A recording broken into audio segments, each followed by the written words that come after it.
How y'all doing today? Let me slide this up a little bit. I want y'all to see my haircut. Y'all work with me.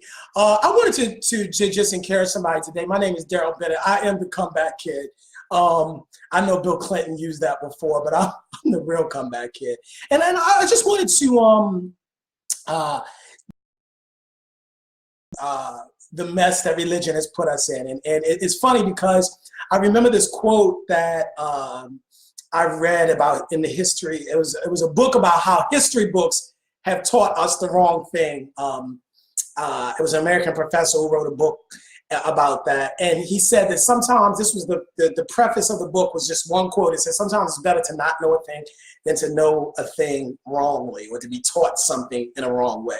Because you have to spend so much time. If the space is empty, you could just drop the right answer in. But if the wrong answer is there, we've got to spend time erasing the wrong answer and then writing in what's supposed to be there. And therein is a dilemma that we find ourselves with. Religion has taught so many things that has really held us in bondage. And perhaps it came from a good place. In some cases it did. It came from a good place. It came from a place of wanting to help people. It came from a limited understanding of who God is.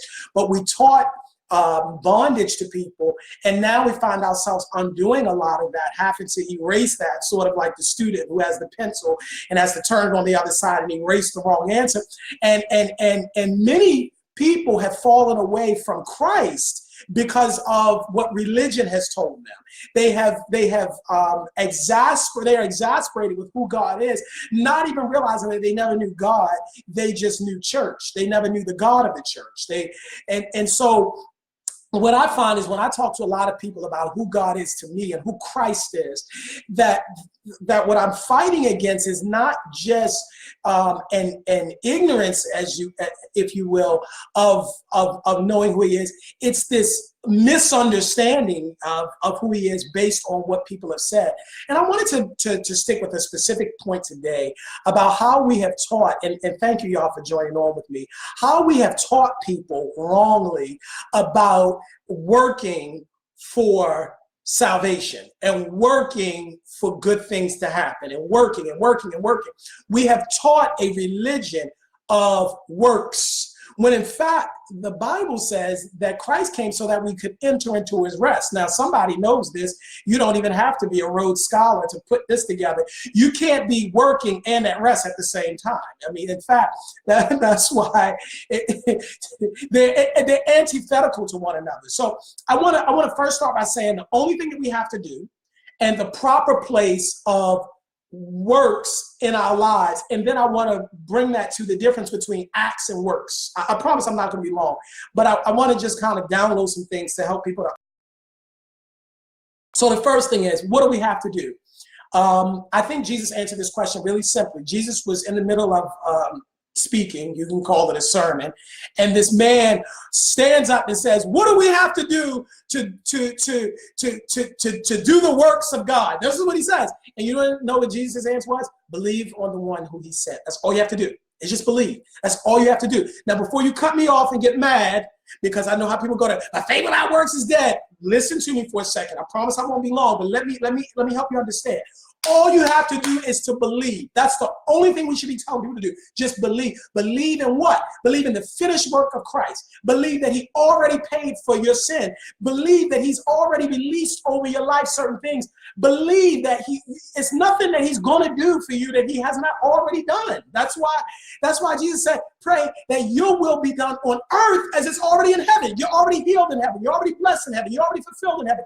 You're already prosperous in heaven. So now the only thing is, I've got to believe that, so that way on earth I can be received in heavenly places. All I got to do, believe, believe, believe, believe, believe. Abraham, friend of God, friend of God. They never used that term before, except for Abraham. Not even Enoch, who walked with God till it is not, for God took him. It says that Abraham was a friend of God. What did Abraham do? He believed God, and it was counted to him as righteousness. That's all he did. And it's amazing that righteousness was not based on his good works. It was not based on morality. It was not based on something he did. All he did was believe. It was not a work, it was a belief.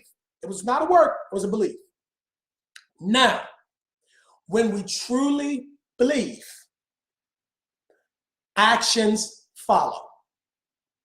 So I don't want anybody to walk off this broadcast saying, well, you just said all you got to do is believe it. You don't have to do nothing. That's not what I'm saying. What I'm saying, our primary focus needs to be on belief and not works, because if I believe right, then the works will follow. You know, remember Jesus tells Peter, if you love me, feed my sheep? because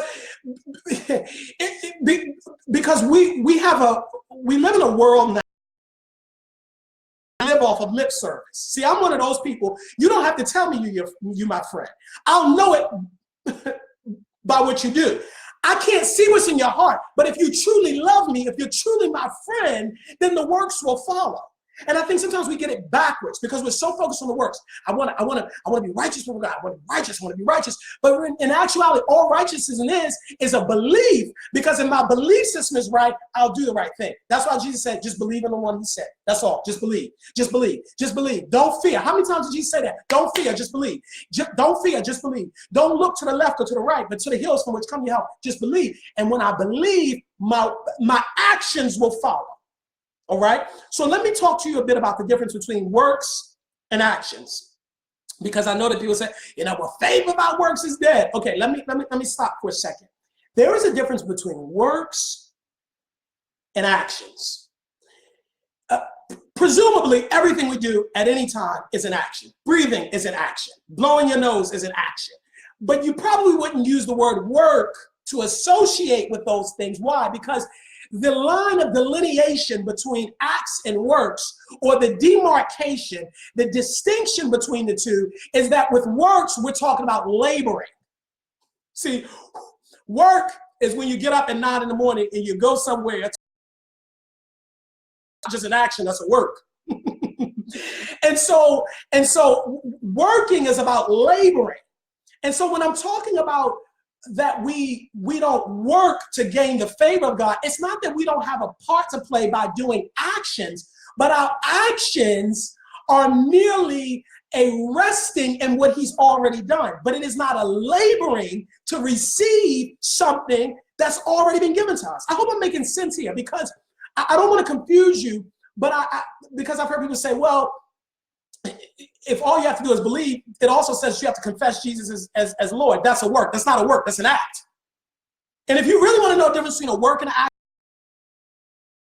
your faith, and is your faith a response to what has already been given, act, or is it your attempt to try to move God to do something that he's already done? That's labor. That's a work. See, that's why Jesus said, come to me because my burden is easy and my yoke is light. It's not, you don't have that same effort. See, there's an effortlessness when you're walking in the plan of God. I'm not saying that there won't be trouble and there won't be stuff that won't come against you and there won't be problems and circumstances. I'm not saying that. But I mean, anybody that's ever worked in their God-given gift, there's some stuff that just comes effortlessly to you. And it is because it's not even, you don't even see it as work. I mean, we don't even have to get spiritual here. How many quotes do you hear from billionaires who say that would find something you love to do and you'll never work a day in your life? It's not that you're not acting, but it's no longer work because it's not a labor. And I think sometimes what happens is we have preached a religion of labor. You know, did you fast before God this month? Oh, that's why you're not blessed. That's why you aren't blessed, because you didn't fast enough. And we teach this stuff that you got to do and do and do and do and do. And God is going to get you if you don't do it. And he's already kind of angry at you the way they preach it, but he's really going to nail you if you didn't do this and you didn't do that. And so we've kept people in bondage trying to move the hand of God for something that he's already done. And one of the best things that has happened in my life over this message of grace that's been downloaded in my heart is to recognize that God already gave me everything he's going to give me. It's just that now I've got to get in the place to receive. That's the first thing I had to come to understand. The second thing I had to come to understand is I've already been taken care of from the beginning of time. Before the foundations of the world, he had already atoned for everything that I would do wrong. It's already paid for. Who tries to pay for something that's already paid for? That don't even make sense. So that's the second thing I had to understand. The third thing I had to recognize is that the reason why the enemy does what he does he reminds us of sin, but he reminds us of it for a specific purpose.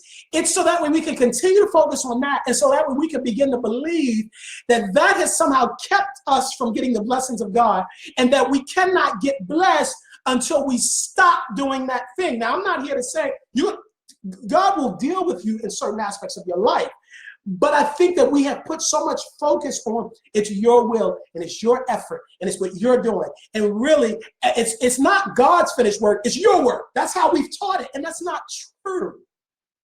That's not true. That the enemy really wants to get you to a place where you doubt everything that God has said.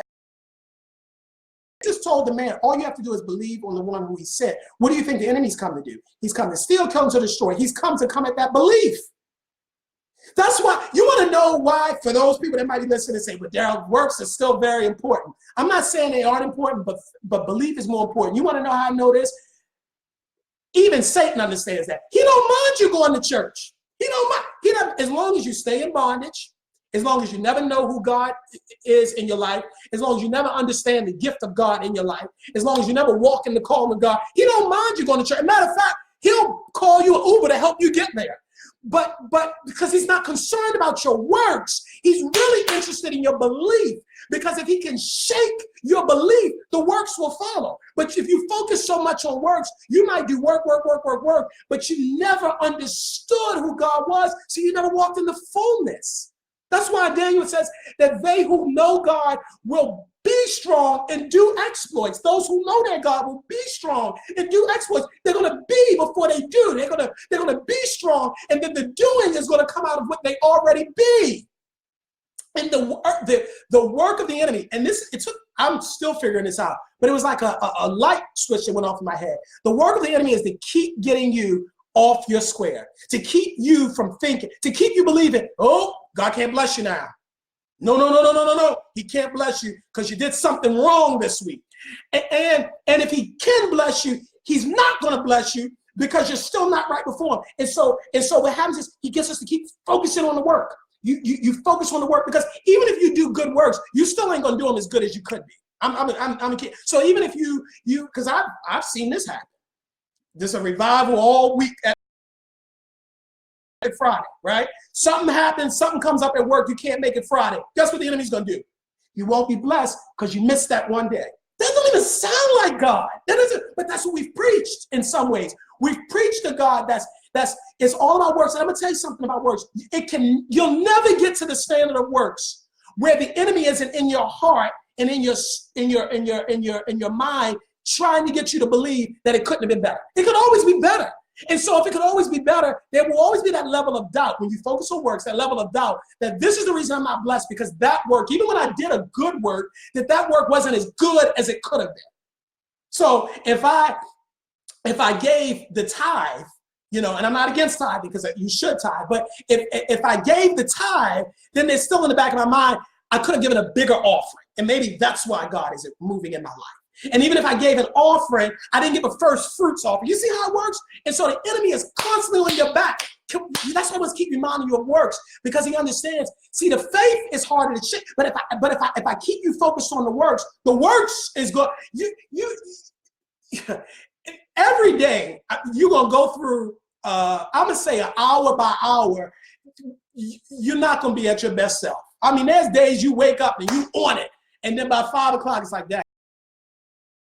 Could have been so when you're focused on works, it goes like this. But if I stay focused on the belief aspect, that unshakable faith, that's why David said, I saw the Lord forever before me, because he's at my right hand, I won't be shaken. See, we need people that can't be shaken. There's a kingdom that we've been given that won't be shaken. The enemy wants to shake the foundations of who you are, and every time you're focused on what you do, then that's what's happening. Now let me close by saying this, because I don't want anybody to walk away saying, well, that means I can just do whatever the heck I want, right? That's not what I'm saying. And if you walk away with that, then let me say this nicely. You have not heard the fullness of what I said. All you need to do is read my personal story to know that there's content. So I would be a fool to come on here and say something like that. But I had to understand that my sin is paid in full by the finished works of Christ. And ironically, that made me want to do better, because I'm not serving a God who's keeping a scorecard of my wrongs. Satan will do it. People might. Your family certainly will in certain cases, but God's not doing that. He's not holding this tally sheet. You didn't do this and didn't do that. That's not how God works. And so when we minister and we teach that God is that sort of way, all it does is pushes people away. Rather than saying he loves you, he cares for you, and all you have to do is believe. And as you believe, the works will get right. Trust me. Because when you shift your belief, I'm not talking about a conscious mind aware, a subconscious deep level of conviction that is ingrained in you. When you really believe it, it changes the way you move. And that's just not spiritually, that's with anything. If your belief system shakes, it changes the way you move throughout the world. And you recognize that Carl Jung said something. He said, he was a German psychologist that said, what we resist persists. And because we've been so focused on sin, that's the only thing that is magnified in our lives. We have magnified, in some cases in the church, we've magnified sin bigger than God. That's why we say things like, well, your sin's bigger than mine. I don't know. You really need to go to the cross, but me, I'm kind of good. And that's why we keep a tally of each other's sins, because we on some levels have been taught, and on some levels we believe that that's how God is, that he's vengeful, wrathful, mean, angry, really looking to get us, and that we've got to work to enter into his favor, that we've got to work to be loved by him. And that ministry of works is what has held people in bondage. And I want to release people from that.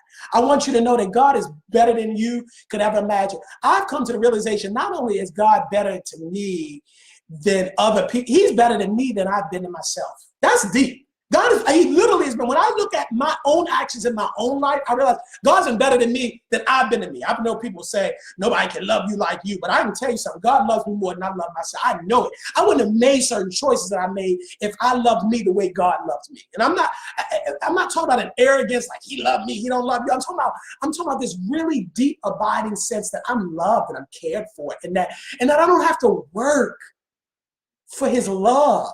I don't have to work for his affection. I don't have to work for his attention. He walked with Adam at the cool of the day. His spirit resides on the inside of us, that he longs for relationship with us. And that's regardless of my human frailties. It's regardless of my human shortcomings. It's regardless of my faults. He's going to work on that as I give and submit over to him, but he loves me and I don't have to work for that. So I want you this week to just meditate on that you're loved, that you're loved. Just say that. I'm loved by God. I'm loved by God. I'm not just liked by God. People can like you, but they may not love you. I'm loved by God, and I'm loved by God unconditionally. Unconditional. That means regardless of what has transpired in my life, he loves me.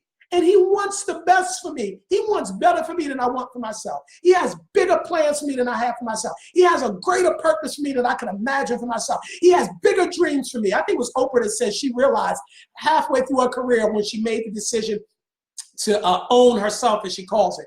Oprah said, and I've never considered her, only God knows her heart. I've never heard her like openly talk about faith this way, but she said, that's when I realized that God can dream bigger dreams for you than you can dream for yourself. I never forgot when she said that, because she said, she was like, hey, it was great being a talk show host. And then it came across, said, no, you need to own yourself. And that was the road that put her to becoming a billionaire. Because God, she said, God had bigger dreams for me. It's bigger. God has more for you. That, and I want you to bask in that, and I want you to just take that with you this week. And don't let the enemy, because that's what the enemy's job is. Recognize, see, when you know the enemy's job, you can move differently, because the hardest punch is the one you don't see coming. What the enemy is going to try to do, and I guarantee you, as I'm talking now, he's trying to do this in your mind. He's trying to shake that belief.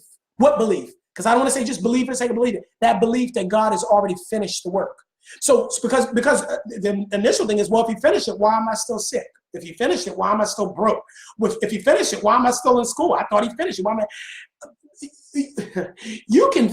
something can be finished, but you not necessarily see the manifestation. That's a whole other thing. I don't want to touch that right now. But this is what I want you to know. When I say that it's finished, it does not mean that you are walking in the fullness of it now. What finished means is that you don't have to work and put in effort to get God to do something because he's already done it. So you don't have to say, I got to do all this for God to bless me. He's already released the blessing. And but now it's a matter of me getting in the position to receive it. It's done. It's done. We got to stop praying like we're moving God. I know I keep talking about this, and somebody I know does not like this, but that push, that whole pray until something happens movement, maybe it can't. But no, because we preached it like you gotta move God in the hand of God, and if you don't do, God's not gonna move. And no, my action, and I want to say this. Anybody that knows me personally knows I am an extremely persistent person. All right. You don't graduate from Harvard Law School unless you are a high achieving, high impact, persistent, resilient person. I graduated as valedictorian at Morehouse College. I know what it's like to work. But this is what I want to say.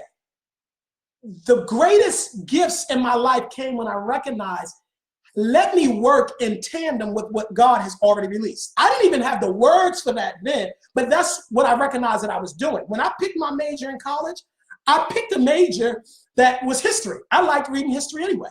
Why pick something, I said to myself, that is going to feel like labor?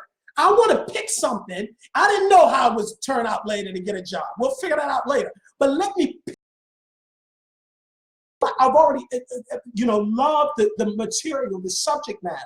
And I feel like that's an analogy for life, that so many times we're swimming upstream or against against the current, when we need to get in tandem with what God has already done. It doesn't mean we won't be exerting effort, but our effort will seem effortless, help me y'all, say that 20 times, effortless, because we're going in the direction of the current of the flow and the purpose of God. That's how I want you to think about it. It ain't nothing like being anybody that's ever been in a river before, or you've been in in the ocean, try swimming against the current. And then you end up drowning trying that. You get pulled further out trying to swim against something. But if you shift and say, you know what, I'm tired of working for salvation, and working to somehow move God, and working to get the heavens to open up over my life. But now I'm just going to believe that God's already done it. He's already opened up the windows of heaven over my life. He's already spoken the word. And now all I'm doing is waiting on the manifestation. And so now my working is an effortless working. It's a working that is done in response to the message of grace that I've received. And it is not done to somehow try to move the hand of God. That's the difference there. My name is Daryl Bennett. Share this with someone who you know needs this. And I want you to understand something.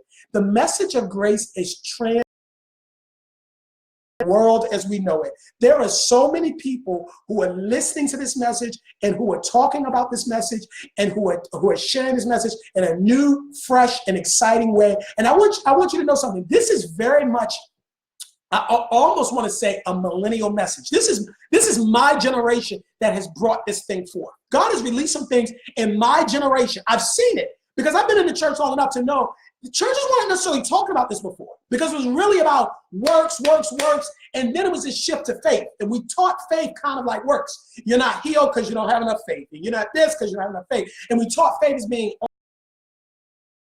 I'm seeing now more and more pastors who are seeing that, wait a minute, we missed the message of grace. We missed the great richness of the grace of God and the mercy of God. We missed that it was all about showing the loving kindness of God, that we were trying to scare the hell out of people, and we were trying to tell people how bad they were and how much they weren't enough. And we were trying to point out every inadequacy and insecurity and everything else in life. But now we're seeing grace. And the biggest altar call I've ever seen in my life, I've been 34 years going in and out of churches. 34 years, I've never seen as large of an altar call as I saw when I heard this message of grace come across. And I saw so many men give their life to God, because that's what people are responding to now. That your love. We don't have to tell people how bad they are. You know it. You know you screwed up. You don't need a Bible to tell you that. You can look at some of the fruits in your life. The enemy's all over your back. Your family's all over your back. Some of you, your spouses are on your back, telling you how bad you are, how inadequate you are, how you ain't have enough, and that, and that, and that, and that. And then you want to come to church and hear that nonsense too? No, it's time to release the message of grace over people's life, that God has loved you from the beginning of time, and he wants to help you with that. That's how he wants to do it. It's not just he wants to deal with that. You don't want that either. You don't want that burden. You don't want people who are caught up in the throes of sin. I'm gonna tell you something. They want out too. Trust me. They may not say it. You may not believe it because of the manifestation in life, but that's why the Bible says that God looks at the inner part of the heart, whereas man looks at the outward appearance. People want to be better. People want to be the best version of themselves. And when we preach that God is not petty and angry and wrathful and vengeful, but that he's a loving, gracious, wonderful father, friend, one that sticks closer to a brother, that wants to help you with your struggles and wants to help you as a parent would give you in relationship, that's what people respond to. It is, in fact, the powerful, great, gracious message of the gospel of grace. The good news, because we've called it the gospel, but we've preached it in our own way. The gospel, the gospel, the gospel. And let me say this before I get off. I am not a pastor, y'all. People can say, I love God, and God has given me a great, incredible voice to move people, and an incredible personal story that people can see the picture of God's grace over my life. I am not a pastor. I was not a pastor, and I will not be a pastor. So let's get over that, because people want to put you in a box. I love Christ, and I will always be talking about the message of Christ in my life and over the hearts of people. But I am not a pastor. I am not a pastor. That's somebody else's calling, and we thank them for what they do. But that is not my calling or my gift or my desire. All right. Love you all. I'm Daryl Bennett, and I want you to know as I sign off every broadcast, no matter what has happened in your life, you can come back swinging.